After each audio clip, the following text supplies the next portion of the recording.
Selamat sore, saudara semua.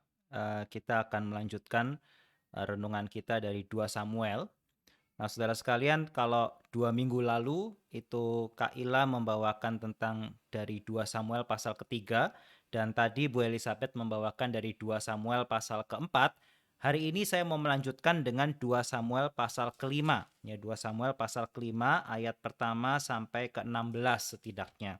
Nah, saudara, saya harap lewat pembacaan yang berurut seperti ini begitu ya, kita mendapatkan gambaran kisah kehidupan Daud dan bagaimana kita melihat kaitannya dengan kehidupan kita. Nah, tetapi antara kisahnya Daud dengan kisahnya kehidupan kita, itu ada satu hal yang seringkali, misalnya gini ya, kita dengerin kisahnya Daud lawan Goliat, ya kan, waktu itu kan kita bahas itu juga. Lalu kita mengaplikasikannya dalam kehidupan kita adalah dengan bagaimana kita menjadi seperti Daud, begitu ya. Seringkali seperti itu. Nah, tapi kalau dan tidak salah juga melakukan hal seperti itu. Tetapi kalau hanya melakukan hal seperti itu, istilahnya kita sekedar meneladani Daud, begitu ya, maka kita akan missing satu hal yang sangat penting dari kisah-kisahnya Daud. Kita akan melewatkan satu tema yang sangat penting di dalam kisah Daud yang ditulis dengan begitu panjang, yaitu bagaimana Daud adalah gambaran Kristus sendiri. Ya, nah ini saya kasih spoiler dulu di depan ya, sebelum nanti kita membahas 2 Samuel pasal kelima, bahwa Daud itu adalah gambaran Kristus. Ya, Daud menjadi raja atas Israel itu adalah gambaran Kristus menjadi raja atas umatnya, atas gereja, atas kita. Nah, kenapa saya kasih spoiler? Karena nanti ketika saya membahas 2 Samuel pasal kelima, saya ingin kalian terus memikirkan bagaimana hal ini terkait dengan Kristus sebagai raja saya. Nah, nanti dalam kelompok diskusi kalian bisa diskusikan dengan lebih detail lagi ya, bagaimana hal ini mempengaruhi hidup kita seharusnya. Ya, jadi saya akan hari ini mengajak kita mencoba merenungkan kisah Perjanjian Lama dengan cara seperti itu. Ya, melihat kisahnya dan kemudian mengkaitkannya dengan Kristus, dan baru kemudian terkait dengan kita sebagai orang Kristen di zaman ini. Ya, saya harap ini menjadi salah satu cara untuk nanti kalian membaca Alkitab di kedepannya. Ya, bahwa ketika kita baca Alkitab, ada cara membaca Alkitab yang seperti ini, yang seringkali lebih tepat. Oke, saya akan mengajak kita membaca 2 Samuel pasal kelima. Ya, 2 Samuel pasal kelima. Karena ini saya ada waktu sedikit lebih banyak, saya akan bacakan semuanya dengan cepat sampai ayat ke sekitar 16 ya. Daud menjadi raja atas seluruh Israel. Lalu datanglah segala suku Israel kepada Daud di Hebron dan berkata, "Ketahuilah, kami ini darah dagingmu. Telah lama ketika Saul memerintah atas kami, engkaulah yang memimpin segala gerakan orang Israel. Dan Tuhan telah berfirman kepadamu, engkaulah yang harus menggembalakan umatku Israel, dan engkaulah yang menjadi raja atas Israel." Maka datanglah semua tua-tua Israel menghadap raja di Hebron. Lalu Raja Daud mengadakan perjanjian dengan mereka di Hebron di hadapan Tuhan. Kemudian mereka mengurapi Daud menjadi raja atas Israel. Daud berumur 30 tahun pada waktu ia menjadi raja. 40 tahun lamanya ia memerintah. Di Hebron ia memerintah atas Yehuda 7 tahun 6 bulan. Dan di Yerusalem ia memerintah 33 tahun atas seluruh Israel dan Yehuda. Mungkin sampai sini saja dulu. Ya, sampai sini saja dulu. Nah, saudara, 2 Samuel pasal kelima, ya, ketika kita membaca ayat pertama, kedua, dan ketiga, ini di sini kita bisa mendapatkan sense akhirnya, ya, akhirnya. Setelah berpasal-pasal kita membahas kisahnya Daud sejak dia diurapi oleh Samuel menjadi raja, tapi kemudian dia diiri oleh Saul, begitu ya. Lalu kemudian dia harus melarikan diri. Kemudian kita membahas Saul yang berperang melawan Filistin lalu meninggal. Ya, lalu kemudian ketika Saul meninggal itu masih tetap belum selesai masalahnya karena masih ada si Isi Boset, anaknya Daud, anaknya Saul yang memerintah atas sisa dari seluruh suku Israel yang lain, ya. Pada waktu itu Daud sudah bertahta di Hebron. Jadi dia ketika Saul sudah meninggal, maka kemudian Daud bertanya kepada Tuhan, Tuhan, saya sekarang kemana? Tuhan bilang, kamu ke Hebron. Ketika Daud datang ke Hebron, maka suku Yehuda, ya, sukunya Daud sendiri, Daud itu berasal dari suku Yehuda. Israel ada 12 suku, 12 anak, dan yang paling sulung itu adalah Yehuda, dan Daud adalah keturunan Yehuda. Maka ketika Daud datang ke kota Hebron, ibu kotanya suku Yehuda, maka Daud dinobatkan menjadi raja atas Yehuda. Ya, raja atas Yehuda. Nah, tetapi tetap 11 suku yang lain itu masih dipegang oleh anaknya Saul, si Isi-Boset. Tapi kemudian Isi-Boset yang sebetulnya lemah, Isi-Boset yang tidak berpengalaman, itu akhirnya menjadi bonekanya Abner. Ya, menjadi bonekanya Abner. Ini dibahas dalam fellowship yang dibawakan oleh Kak William. Nah, ketika Abner kemudian singkat cerita tersinggung karena Isi-Boset mengatakan hal-hal yang menyinggung hati si Abner, maka Abner mengadakan perjanjian dengan Daud. Mengadakan perjanjian dengan Daud bahwa Abner akan menggerakkan suku Israel yang lain untuk kemudian menobatkan Daud menjadi raja. Tapi belum Abner pulang dari Hebron, ada yang namanya Yoab. Yoab yang adalah keponakannya Daud. Ya, Yoab itu keponakannya Daud. Yoab itu sebetulnya kalau kita bahas sendiri ya menjadi satu khotbah, itu adalah tokoh yang menarik. Dia adalah seorang ahli politikus yang sangat-sangat cemerlang sebetulnya. Tetapi kita melihat ada banyak hal yang tidak baik di dalam diri Yoab yang akhirnya nanti akan dihukum oleh Tuhan melalui anaknya Daud, yaitu Salomo. Ya, tetapi singkat cerita, Yoab karena dia dendam, ya saudaranya dibunuh oleh Abner, maka Yoab kemudian membunuh Abner. Padahal Abner datang ke Hebron itu dengan sikap damai kepada Daud. Tetapi Yoab, panglimanya Daud, membunuh Abner karena balas dendam. Nah, seharusnya Daud itu menghukum Yoab, tetapi dia mengatakan aku tidak bisa menghukum Yoab. Nanti kita akan bahas belakangan.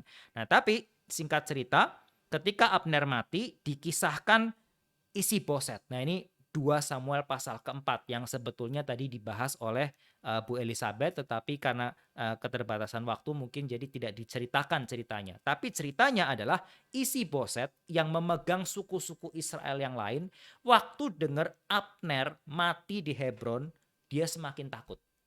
Dia semakin takut. Dan ketika orang-orang Israel yang lain mendengar hal ini, ketika mereka pikir antara Daud atau Isi-Boset. Ya, antara Daud atau Isi-Boset. Tadinya ada Abner, tadinya Isi-Boset masih ada Abner. Abner itu orang yang hebat. Abner itu orang yang sebetulnya in a sense ikut memerintah Israel ketika Saul bertahta. Itu sebetulnya otaknya, tenaganya, kekuatannya itu kebanyakan datang dari Abner. Wah, maka Daud sama Abner susah ya, pilihnya susah begitu. Tapi ketika Abner dibunuh, ketika mereka harus memilih antara Daud dengan Isi-Boset, maka muncul orang-orang yang mengatakan, aduh kalau kayak gini mah mendingan Daud kemana-mana. Isi-Boset gak ada pengalaman. Ya selama ini dia memerintah juga karena di backing sama Abner. Tapi sekarang Abner sudah meninggal. Jadi sekarang gimana? Ya sudahlah kita pilih Daud aja. Tapi gimana nih kita caranya pilih Daud ya? Kan kita ada di dalam wilayah kekuasaannya Isi-Boset. Nah, caranya adalah kita masuk diam-diam ketika Isi-Boset sedang tidur dan kita bunuh dia. Kita bawa kepalanya ke hadapan Daud untuk menunjukkan kesetiaan kita kepada Daud, menunjukkan kita pilih Daud menjadi raja. Tapi apa yang dilakukan oleh Daud di pasal keempat, ternyata Daud mengatakan kepada orang-orang yang membunuh Isi-Boset, kamu tahu nggak, orang yang datang kepada saya mengaku bahwa dia membunuh Saul, padahal Saul yang minta, ya Saul yang minta, dia ngakunya begitu, Saul minta dia membunuh Saul, itu saja aku bunuh. Apalagi sekarang kalian yang membunuh keturunan Saul, orang yang diurapi Tuhan ketika dia lagi tidur. Maka aku akan memberikan kepada kalian ganjaran yang sesuai. Dan akhirnya Daud menghukum orang-orang yang memberontak kepada Isi-Boset. Nah, dalam hal ini kita melihat Daud tidak bersalah. Ya, tadi Bu Elizabeth mengisyaratkan bahwa perjalanan Daud menjadi raja ya sepertinya sulit sekali Daud menjadi raja. Ya, ketika musuhnya sudah mati yaitu Saul sudah mati dan kemudian dia mulai diterima oleh orang di Hebron, tetap saja dia sulit menjadi raja. Kenapa? Karena masih ada Isi-Boset. Nah, gimana caranya dia menjadi raja kalau ada Isi-Boset, anak dari keturunan raja sebelumnya Saul? Ya satu-satunya cara memang untuk mengalahkan Isi-Boset. Tetapi apa iya mengalahkan Isi-Boset dengan kekerasan adalah cara yang memperkenan hati Tuhan? Nah, maka itu akhirnya Daud diam saja. Daud sabar menantikan waktunya Tuhan. Ternyata waktunya Tuhan datang dengan ada 2 orang yang kemudian membunuh Isi-Boset. Melakukan perbuatan yang salah yang kemudian dihukum oleh Daud. Tetapi itu menjadi satu hal yang sebetulnya membuat sekarang kita masuk ke pasal 5 di mana dikatakan datanglah segala suku Israel kepada Daud di Hebron. Ya. Satu demi satu Tuhan pimpin langkah kehidupan Daud sehingga tiba pada poin ini. Penggenapan janji Tuhan atas diri Daud. Tuhan yang mengurapi Daud, Tuhan yang berjanji Daud menjadi raja, tetapi ketika Daud menantikan waktunya Tuhan, sepertinya tidak gampang. Sepertinya tidak gampang. Dia harus dikejar-kejar Saul, dia harus mengembara di padang gurun, bersembunyi di dalam gua, pura-pura jadi orang gila, bahkan kemudian pura-pura berkhianat dengan pergi ke Filistin, ya. Sangat susah sekali sampai akhirnya Daud berusaha dengan setia tidak melakukan hal yang bersalah, tidak mengambil tahta yang sudah dijanjikan oleh Tuhan. Tapi Daud dengan sabar menantikan supaya dia tidak mendapatkan itu dengan satu hal yang salah, yang tidak berkenan kepada Tuhan. Sampai akhirnya tibalah waktunya Tuhan. Ya, Tuhan singkirkan segala halangan dan Tuhan membuat segala suku Israel datang kepada Daud. Bukan Daud yang menaklukkan mereka, tetapi mereka sendiri. Mereka sendiri yang datang kepada Daud. Ya. Nah, datang kepada Daud, meminta Daud menjadi raja atas mereka. Nah, hari ini kita mau membahas raja seperti apa yang Tuhan sekarang berikan kepada Israel di dalam Daud. Ada 3 hal setidaknya ya. Kalau kita lihat dari ayat pertama, ayat kedua, ayat ketiga, saya minta kalian perhatikan ada 3 hal di sini. Yang pertama ya, ketika orang-orang suku Israel datang kepada Daud di Hebron, mereka meminta Daud menjadi raja atas mereka. Mintanya caranya gimana? Mereka mengajukan 3 hal. Ya, ada 3 hal, 3 pernyataan yang mereka berikan kepada Daud untuk membujuk Daud menjadi rajanya mereka. Yang pertama, mereka mengatakan, ketahuilah Daud, kami ini darah dagingmu. Ya, kami ini darah dagingmu. Jadi yang pertama, suku Israel datang ke Hebron minta Daud menjadi raja dengan mengajukan klaim ini. Daud, kami adalah kerabatmu. Engkau dan kami, kita punya relasi, kita satu keluarga, kita ini satu darah daging. Ya, maksudnya apa nanti kita lihat. Tapi kita lihat yang kedua. Orang-orang ini mengatakan telah lama, ya, bukan barusan, tapi telah lama. Ketika Saul memerintah atas kami, engkaulah yang memimpin segala gerakan orang Israel. Jadi di sini suku-suku Israel sebetulnya mengakui bahwa ketika Saul menjadi raja sekalipun, Daud yang setia menjalankan perintah Tuhan untuk memimpin orang Israel menjalankan misi Tuhan. Itu yang harusnya dilakukan seorang raja kan ya. Seorang raja itu harusnya memimpin umat Allah untuk melakukan apa yang menjadi isi hati Tuhan. Nah, isi hatinya apa nanti kita lihat. Tapi Saul bukannya menjalankan isi hati Tuhan. Kita waktu itu membahas Saul menjadi orang yang narsis, orang yang hanya peduli sama reputasi dirinya, orang yang hanya peduli kepada keamanan dirinya bertahta sebagai raja. Dan ketika dia merasa tersaingi oleh Daud, maka segala perhatiannya terfokus kepada bagaimana dia membunuh Daud. Dan dia seolah-olah melupakan tugas apa yang Tuhan berikan kepada orang Israel, yaitu mengalahkan Filistin dan seterusnya. Ya.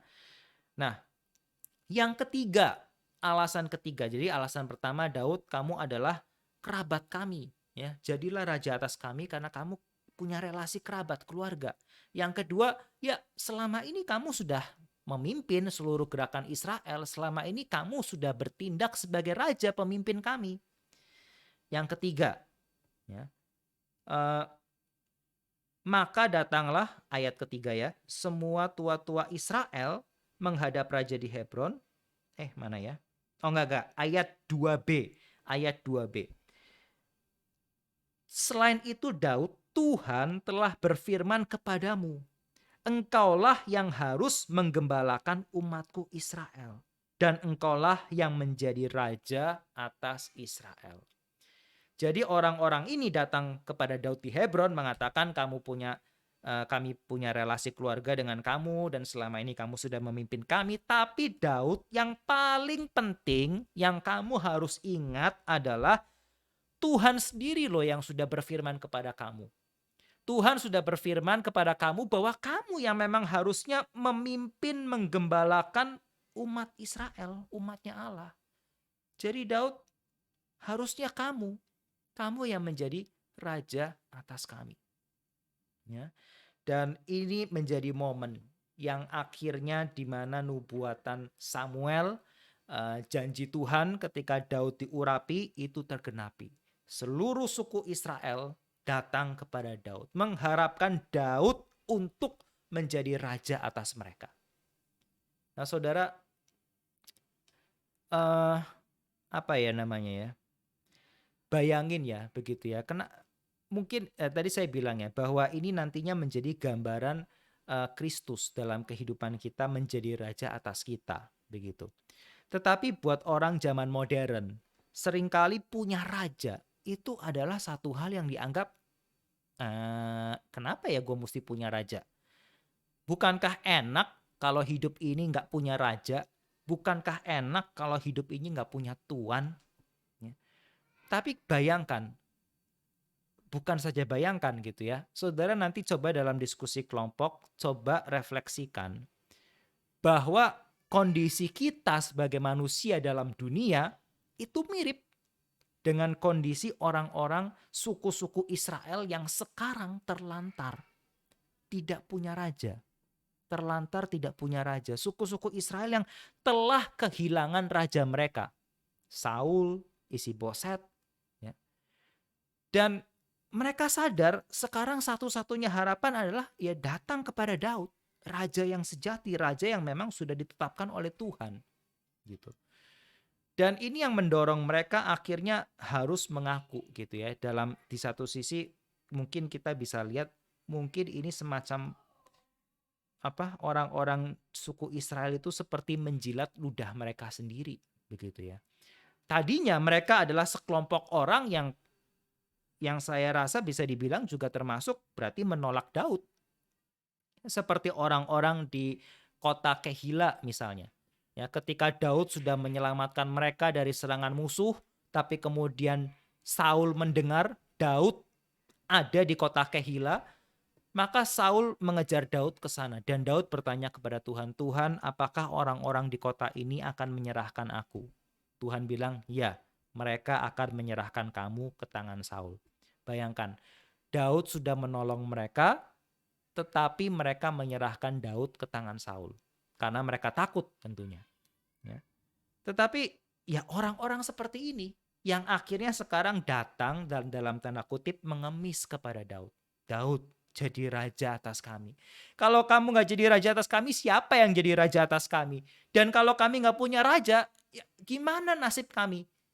Menjadi bangsa yang tanpa tuan, bangsa yang tanpa pelindung, bangsa yang tidak ada yang memimpin kami ketika ada musuh menyerang kami. Ya. Nah saudara, sedikit banyak hidup kita sebetulnya seperti itu. Ya, kalau kita nggak punya raja, ya berarti kita kan yang menjadi raja atas hidup kita sendiri. Kita pikir itu enak. Tapi bayangkan ketika hidupmu ada dalam situasi yang betul-betul luar biasa berat di luar kemampuan kita sendiri.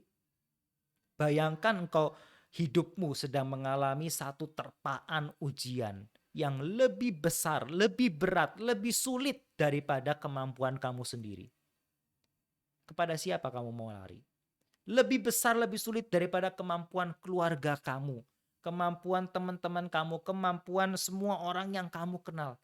Kepada siapa kamu akan berlindung? Kalau bukan kepada raja yang lebih besar daripada semuanya itu. Raja yang bisa menolong kita, raja yang menjadi saviornya kita. Ya. Seperti Daud yang menjadi penolong orang-orang Israel ketika mereka diserang oleh musuh-musuhnya. Nah saudara, itu nanti kita bisa refleksikan ya di dalam diskusi kelompok. Tapi sekarang kita akan lihat alasan-alasan yang diberikan oleh suku-suku Israel ini. Pertama, mereka mengatakan, Daud, kami ini darah dagingmu. Ya, darah dagingmu. Saudara mungkin bisa bilang gitu ya pertama ya. Kalau kita menjadi Daud ya, kita bisa bilang, darah dagingmu, emangnya kamu suku siapa? Gitu. Aku ini orang Yehuda dan kamu 11 suku yang lain ya bukan orang Yehuda gitu. Dan kamu adalah suku-suku yang selama ini sudah menolak aku.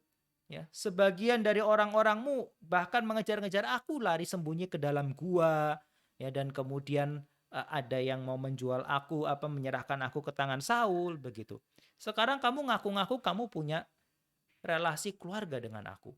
Memangnya kamu siapa? Nah, saudara, tentu yang dimaksud oleh orang-orang yang datang kepada Daud di sini bukanlah mereka sadar mereka bukan orang Yehuda. Ya, mereka bukan orang Yehuda. Jadi ketika mereka mengatakan Daud, kami ini darah dagingmu. Ya mereka sadar mereka bukan dari sukunya Daud. Tapi kenapa mereka mengatakan itu?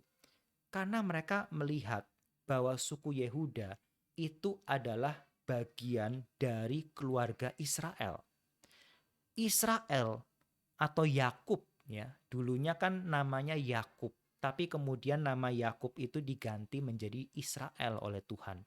Dan Yakub atau Israel ini punya 12 anak, sehingga melahirkan 12 suku, di mana Yehuda adalah yang tertua, kakak tertua. Dan Yehuda punya adik-adik yang lain, 11 adik-adik yang lain yang kemudian menjadi 11 suku Israel yang lain. Maka ketika 11 suku ini datang kepada Daud, Daud kami ini darah dagingmu. Mereka mau mengingatkan, Daud, Yehuda itu, ya, kami dan Yehuda kita saudara, kita sama-sama satu bangsa Israel.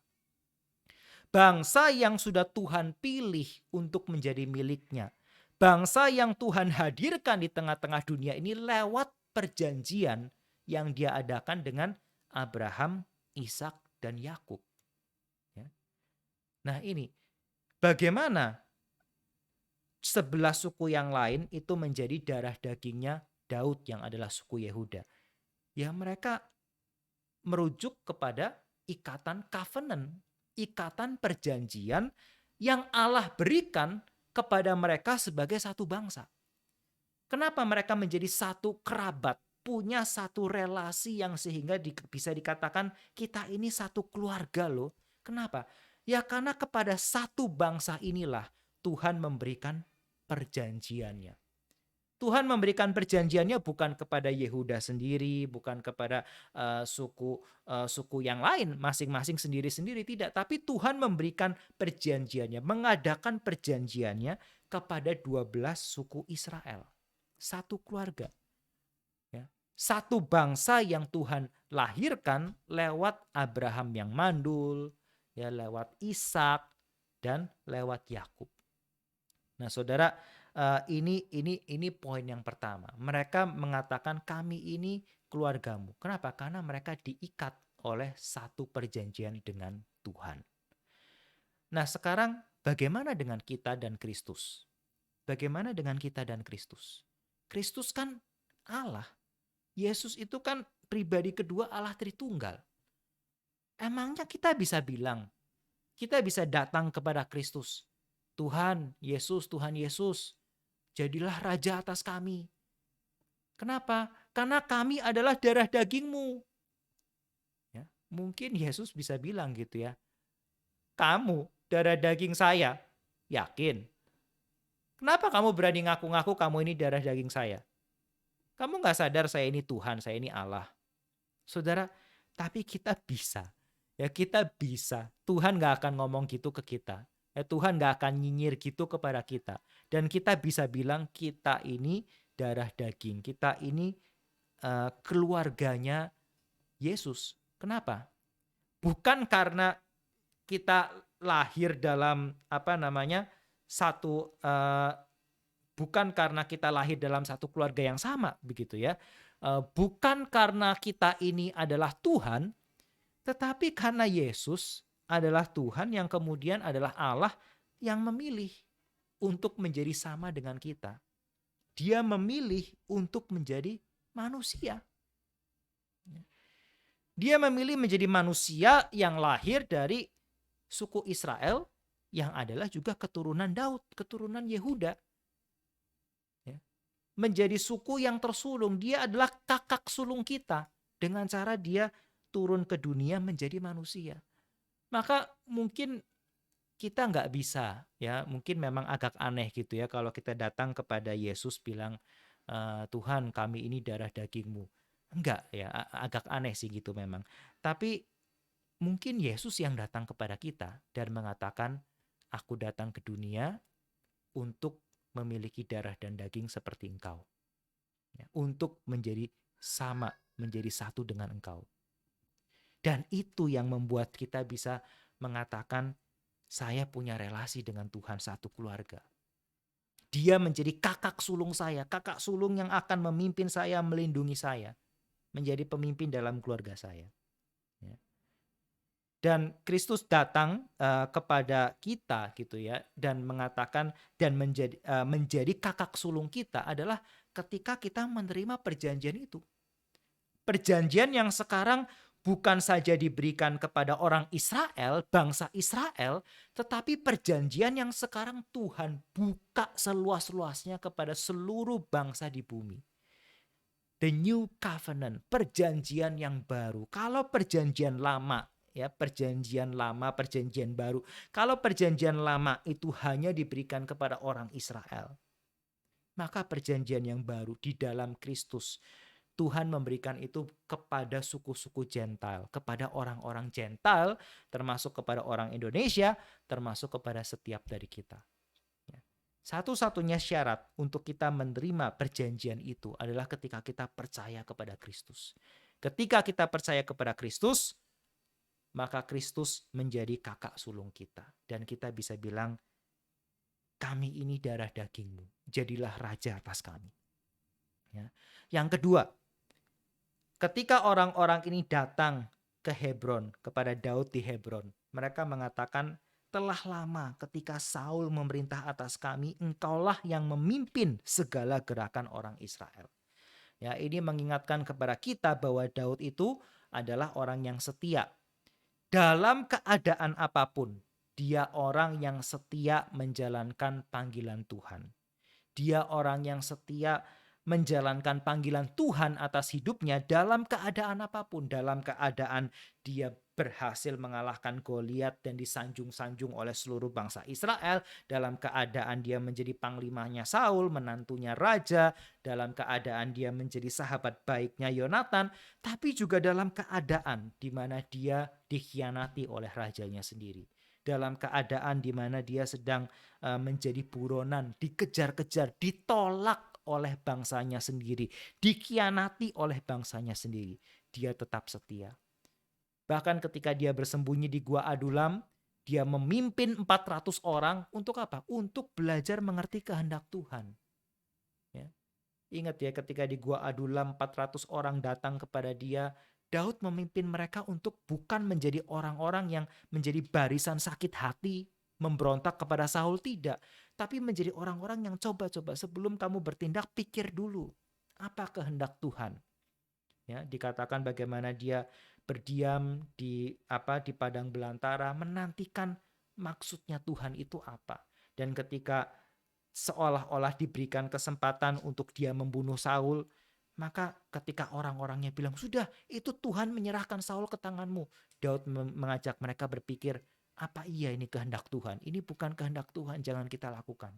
Jadi dalam keadaan apapun, dalam keadaan dia bersembunyi di kota-kota Filistin, dia tetap menjalankan panggilannya sebagai orang Israel, ya, Raja Israel, mengalahkan musuh-musuh Israel, melindungi kota-kota Israel. Nah, saudara, itu juga yang Kristus lakukan, begitu ya. Itu juga yang Kristus lakukan ketika dia datang ke dunia. Dia menjadi orang yang setia menjalankan panggilan Tuhan untuk mendatangkan keselamatan bagi umat Tuhan, sekalipun dia ditolak oleh bangsanya sendiri. Dia ditolak oleh bangsa Israel sekalipun dia datang untuk menjadi Mesiasnya, juru selamatnya orang Israel. Ya. Tapi Yesus setia. Daud menjadi orang yang seperti ini, ya, menjadi orang yang setia begitu menjalankan panggilan Tuhan, sehingga ketika akhirnya hal pertama yang dia kerjakan ketika dia sudah akhirnya dinobatkan menjadi raja, bukan saja raja Yehuda tapi raja atas seluruh Israel, maka kita sekarang membaca di ayat ke-6, ya, ayat ke-6, apa yang Daud lakukan, ya, ketika dia baru saja dinobatkan menjadi raja. Maka dikatakan, ayat ke-6 saya akan bacakan, lalu raja dengan orang-orangnya pergi ke Yerusalem, menyerang orang Yebus, penduduk negeri itu. Mereka berkata kepada Daud, engkau tidak sanggup masuk kemari. Orang-orang buta dan orang-orang pimpang akan mengenyahkan engkau. Maksud mereka, Daud tidak sanggup masuk kemari. Tapi Daud merebut kubu pertahanan Sion, yaitu kota Daud. Daud telah berkata pada waktu itu, siapa yang hendak memukul kalah orang Yebus, haruslah ia masuk melalui saluran air itu. Hati Daud benci kepada orang-orang timpang dan orang-orang buta. Sebab itu orang berkata, orang-orang buta dan orang-orang timpang tidak boleh masuk bait. Dan Daud menetap di kubu pertahanan itu dan menamainya kota Daud. Ia memperkuatnya sekelilingnya mulai dari Milo ke bagian dalam. Lalu makin lama makin besarlah kuasa Daud, sebab Tuhan Allah semesta alam menyertainya. Saya bacakan sedikit lagi ayat 11. Hiram raja negeri Tirus mengirim utusan kepada Daud dan kayu aras, tukang-tukang kayu dan tukang-tukang batu. Mereka mendirikan istana bagi Daud. Lalu taulah Daud bahwa Tuhan telah menegakkan dia sebagai raja atas Israel dan telah mengangkat martabat pemerintahannya oleh karena Israel umatnya. Daud mengambil lagi beberapa gundik dan istri dari Yerusalem setelah ia datang dari Hebron, dan bagi Daud masih lahir lagi anak-anak lelaki dan perempuan. Inilah nama anak-anak yang lahir bagi dia di Yerusalem: Syamua, Sobab, Natan, Salomo, Yibar, Elisua, Nefek, Yafia, Elisama, Eliada, dan Elifelet. Ya. Nah, saudara, hal pertama yang Daud lakukan ketika dia sudah dinobatkan menjadi raja adalah dia memimpin orang-orangnya, memimpin suku Israel pergi ke Yerusalem untuk menyerang orang Yebus.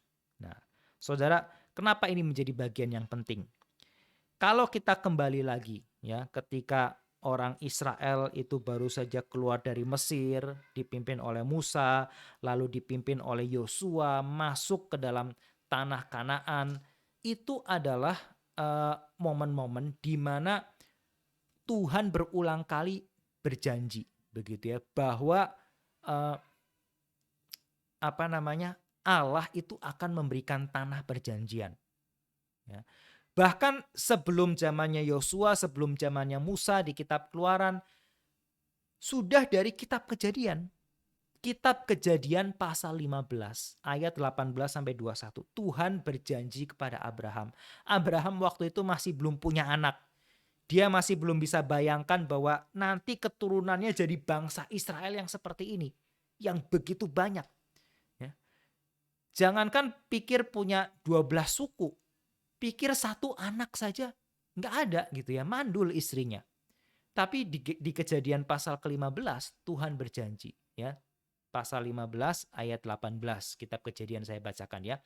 Pada hari itu Tuhan mengadakan perjanjian dengan Abram serta berfirman, kepada keturunanmu lah kuberikan negeri ini, mulai dari sungai Mesir sampai ke sungai yang besar itu, sungai Efrat, yakni tanah orang Keni, orang Kenas, orang Katmon, orang Het, orang Feris, orang Refaim, orang Amori, orang Kanaan, orang Girgasi, dan orang Yebus itu. Ya. Jadi dalam banyak bagian ya di kitab Kejadian, Allah berjanji kepada Abraham. Di kitab Keluaran, Allah berjanji kepada bangsa Israel yang dipimpin oleh Musa di tengah-tengah padang gurun. Dalam kitab Yosua, dalam kitab-kitab hakim-hakim, Tuhan itu berjanji kepada Israel memberikan tanah perjanjian. Tanah perjanjian itu tanahnya siapa saja? Tanahnya orang ini, orang Keni, orang Kenas, Katmon, Het, Feris, Refaim, Amori, Kanaan, Girgasi, dan orang Yebus. Nah, tapi kita membaca ternyata dalam kitab Yosua, bagaimana setelah satu persatu orang Israel itu merebut tanah Kanaan, merebut tanah perjanjian, mengalahkan orang ini, mengalahkan bangsa itu. Ada satu yang masih ganjel. Ada satu tempat yang masih belum berhasil direbut, yaitu Yerusalem. Yosua pasal 15 dikatakan, tetapi orang Yebus penduduk kota Yerusalem tidak dapat dihalau oleh Bani Yehuda. Jadi orang Yebus itu masih tetap diam bersama-sama dengan Bani Yehuda di Yerusalem sampai sekarang. Nah saudara, baru setelah sekian ratus tahun ya, dari Abraham sampai ke Daud itu kalau nggak salah kayaknya sekitar 800 tahun begitu ya, 800-an tahun dari Abraham sampai Daud. Tuhan berjanji kepada Abraham, keturunanmu akan memiliki tanah ini. Tapi baru zamannya Daud, dan zamannya Daud menjadi raja. Di 2 Samuel pasal ke-5 akhirnya janji itu tergenapi. Daud pimpin, Daud satukan seluruh suku Israel, dan Daud pimpin mereka untuk akhirnya menggenapi janji Tuhan yang sudah 800 tahun lamanya. Untuk apa? Menghabisi sisa satu suku yang selama ini terlalu kuat untuk dikalahkan. Karena mereka tinggal di satu lokasi yang sangat strategis pertahanannya. Satu suku yang terlalu kuat untuk dikalahkan oleh orang-orangnya Yosua bahkan. Yaitu orang-orang Yebus, ya, orang-orang Yebus yang menduduki Yerusalem begitu. Nah, maka Daud pimpin orang-orang itu, dan ketika mereka sampai di depan kota benteng Yerusalem, orang Yebus ngelihat, wah, orang Israel mau nyerang kita. Emangnya bisa, ya? Saudara sekarang bayangin saudara jadi orang Yebus, ya. Saudara bayangin saudara jadi orang Yebus, atau mau bayangin jadi orangnya Daud juga nggak apa-apa lah. Tapi intinya gini, bayangin orang Yebus pada waktu itu berhadapan dengan Daud, ya, pasukannya Daud. Orang Yebus sudah tinggal di tanah itu bahkan ketika orang Israel masih jadi budak di Mesir. Orang Yebus masih tinggal di kota itu bahkan ketika orang Israel itu menjadi seperti wabah yang melanda tanah Kanaan, mengalahkan suku demi suku. Tapi akhirnya mereka nggak bisa merebut Yerusalem. Orang Yebus masih tinggal bahkan ketika orang Israel itu sudah punya raja yang keren bernama Saul. Raja yang akhirnya mempersatukan seluruh suku Israel. Sudah bersatu 12 suku pun mereka masih belum bisa dihalau. Ya, Saul masih belum menghalau orang Yebus. Nah ini sekarang Daud. Ya, Daud. Saul yang sedemikian hebat akhirnya mati seperti anjing kalah oleh Filistin. Mayatnya dipermainkan oleh orang Filistin. Nah ini Daud, penerusnya Saul. Memangnya dia bisa apa? Daud yang selama ini bahkan ditolak oleh bangsanya sendiri, yang harus pura-pura jadi orang gila, kemudian pura-pura jadi bawahannya Raja Akis orang Filistin. Ya sekarang dia mau pimpin orang Israel. Yakin mau mau ngalahin orang Yebus yang selama ini sudah tinggal di kota ini, nggak bisa terkalahkan. Ya.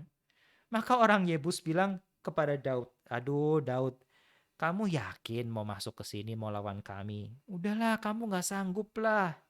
Ya. Kamu nggak sanggup lah lawan kita. Malahan nggak usah lawan kita lah, nggak usah lawan kita. Kamu nggak usah lawan pasukan kami lah. Kamu lawannya ini aja, lawan orang buta dan orang cacat. Orang buta, orang cacat, ya nanti kami suruh mereka perang lawan kamu. Pasti kamu kalah. Orang buta yang nggak bisa ngelihat kamu kapan nyerang, orang cacat yang nggak bisa lari, nggak bisa lompat sana, lompat sini, nggak bisa perang pakai pedang, mereka pasti bisa menang lah lawan kamu lah, nggak perlu kami turun tangan lawan kamu. Ya. Jadi pada waktu itu orang Yebus menghina Daud, menghina bangsa Israel dengan mengatakan demikian, menggunakan orang cacat, orang buta sebagai ejekan. Ya. Nah itu membuat Daud akhirnya menjadi benci. Nah ini ada satu ayat yang diterjemahkannya itu cukup susah begitu ya. Ada yang akhirnya menerjemah. Ini kan di bahasa Indonesia dibilang hati Daud benci kepada orang timpang dan orang buta. Waduh, Daud benci ya sama orang disable. Bukannya kita harusnya mengasihi mereka ya.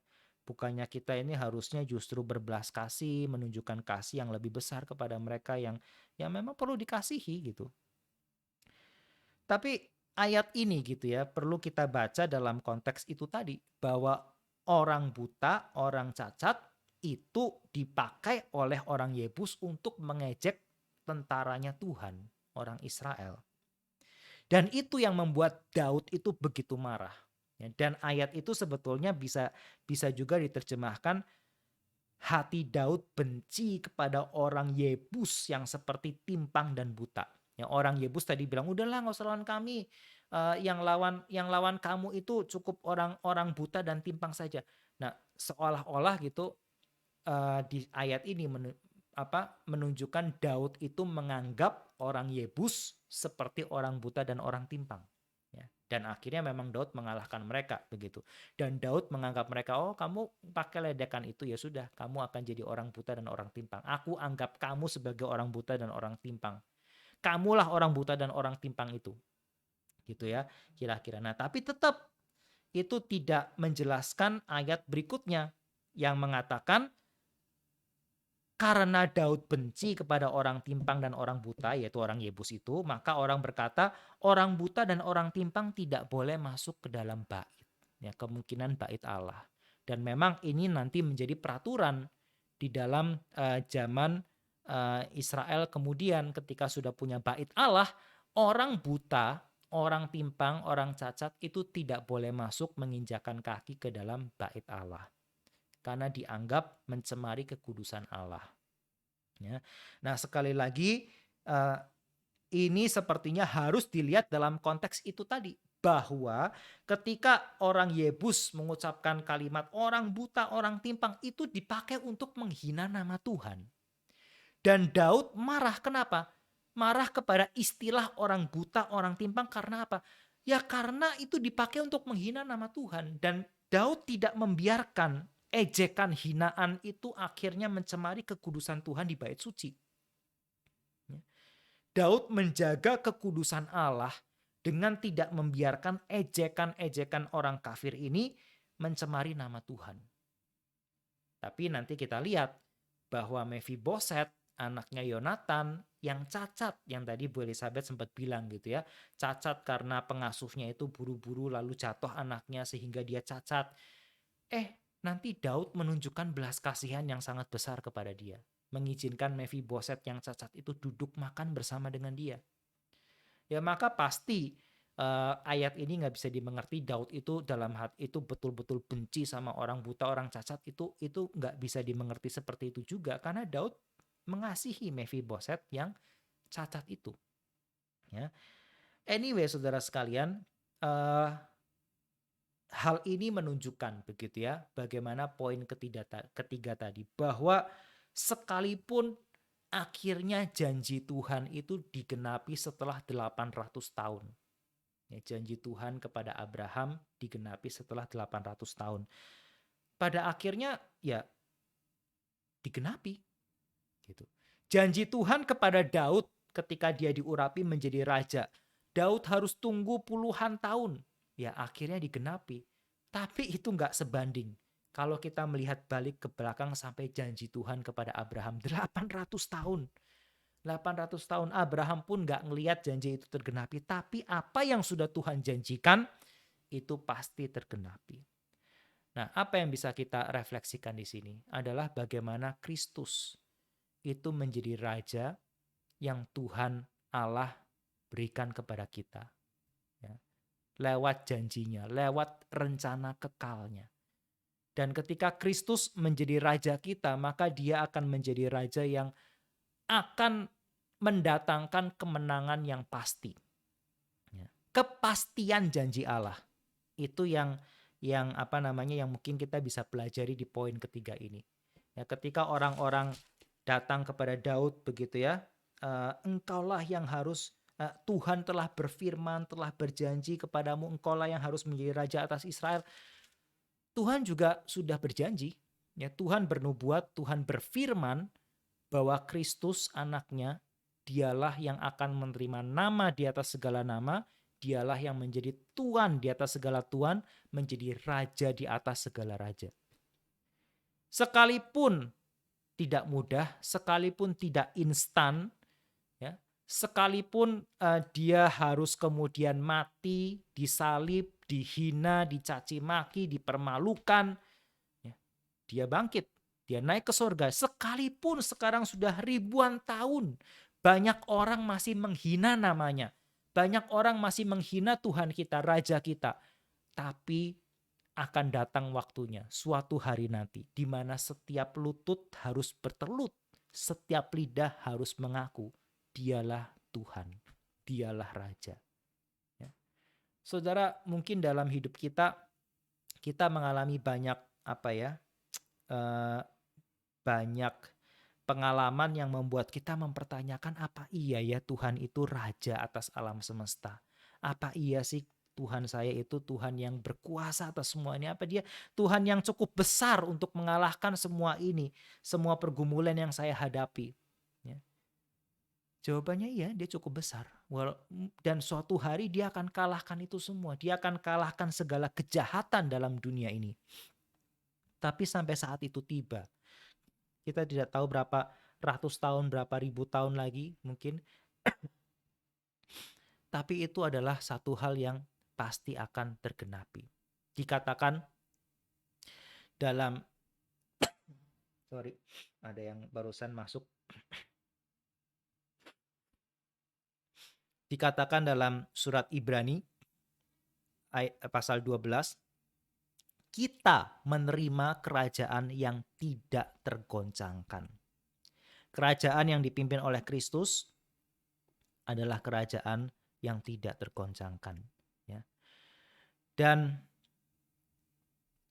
kalau tadi Daud menyingkirkan begitu ya segala hinaan atas nama Tuhan, ya, seolah-olah itu tidak lagi boleh diingat di dalam kerajaan Israel. Yang uniknya adalah ketika Kristus ya dipermalukan, ketika Kristus dihina dengan cara mati di salib, sekarang justru lambang salib itu yang menjadi tanda atas kemenangan dia. Salib yang adalah lambang kehinaan, salib yang adalah lambang kekalahan tadinya. Tetapi karena Kristus menang, Kristus membuktikan kematian itu tidak bisa membelenggu dia. Akhirnya tanda kehinaan itu justru menjadi tanda kemuliaan. Maka di sini di satu sisi kita mengingat ya bahwa seberapa dahsyat kuasa kegelapan dalam dunia ini, kuasa Tuhan itu jauh lebih besar. Raja kita telah menang terhadap kuasa yang paling mematikan, yaitu kematian itu sendiri. Dan dia justru menjadikannya sebagai lambang. Ya. Seolah-olah dia ingin mengolok-olok kematian. kematian di mana sengatmu? Salib, salib yang adalah lambang kematian, sekarang justru jadi lambang kemenangan. Dan kalau salib yang begitu hina, begitu mematikan jadi lambang kemenangan, maka apa yang bisa menghentikan Tuhan dari menggenapi rencananya, mendatangkan kerajaannya di mana kita berbagian di dalamnya. Biarlah renungan kita hari ini memberikan kepada kita satu kekuatan, ya, bahwa kita punya raja yang bahkan lebih besar daripada Daud. Daud, raja yang sedemikian hebat, tetap waktu kita baca banyak kelemahannya.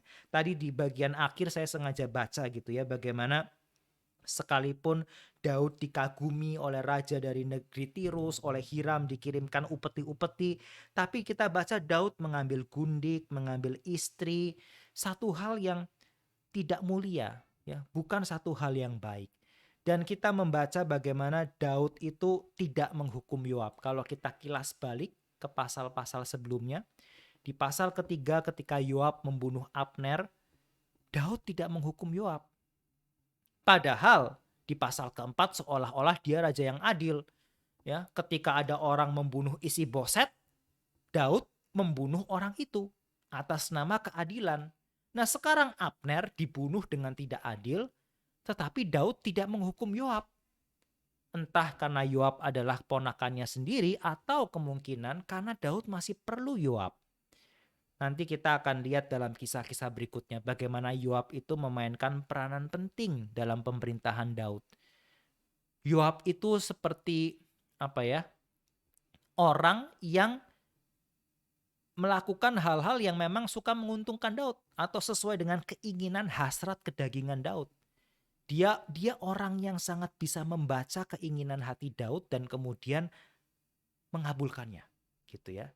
Bahkan nanti ketika melakukan kejahatan sekalipun, ketika Daud tidur dengan Batsheba sampai Batsheba hamil dan dia ingin menyembunyikan dosa itu, maka Daud pikir gimana caranya Uria harus dibunuh. Siapa yang dia titipi pesan untuk membunuh Uria? Yoab. Jadi Yoab itu satu orang yang memang Daud itu in a sense sangat bergantung kepada dia dan seringkali melakukan dirty job-nya gitu ya. Maka Daud merasa, aduh kayaknya gak sanggup kalau saya singkirkan Yoab sekarang. Baru menjadi raja, tapi orang yang paling bisa diandalkan yaitu Yoab. Masa aku harus hukum dia? Enggak lah, aku gak bisa hukum dia. Ya, Daud kompromi. Jadi di sini kita lihat bagaimana Daud pun bukan raja yang sempurna. Bukan raja yang sempurna. Tapi memang orang Israel itu harusnya tetap menantikan raja yang sempurna. Ya. Ini adalah sekedar bayang-bayang.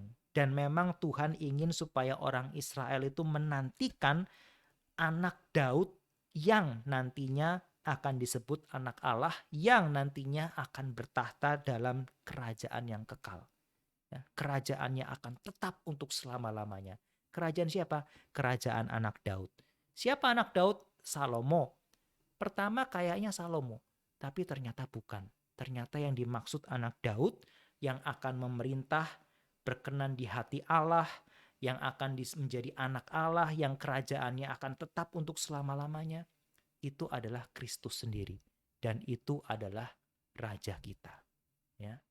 Kiranya ini bisa menjadi satu renungan yang ajak kita belajar cara membaca kisah-kisah di Perjanjian Lama, khususnya kisah Daud, dan nanti dalam diskusi kelompok kita bisa refleksikan apa artinya memiliki Kristus menjadi raja kita yang seperti ini. Ya, mari kita berdoa. Bapa di dalam surga, kami bersyukur untuk kisah yang sudah Tuhan berikan kepada kami, kisah Daud beberapa ribu tahun yang lalu. Kisah yang seolah-olah menjadi cerita yang kuno, tapi ternyata kisah yang dekat dengan kehidupan kami saat ini. Karena ini adalah kisah yang mengingatkan kepada kami bahwa kami memiliki seorang raja yang demikian, yaitu Kristus Yesus, anak tunggal-Mu sendiri.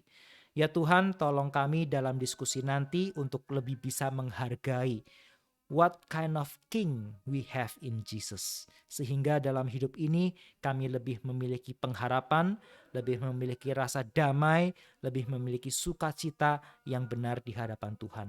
Terima kasih Tuhan untuk renungan ini dan kiranya Tuhan pimpin diskusi yang nanti akan kami jalankan. Di dalam nama Tuhan kami Yesus Kristus kami berdoa. Amin.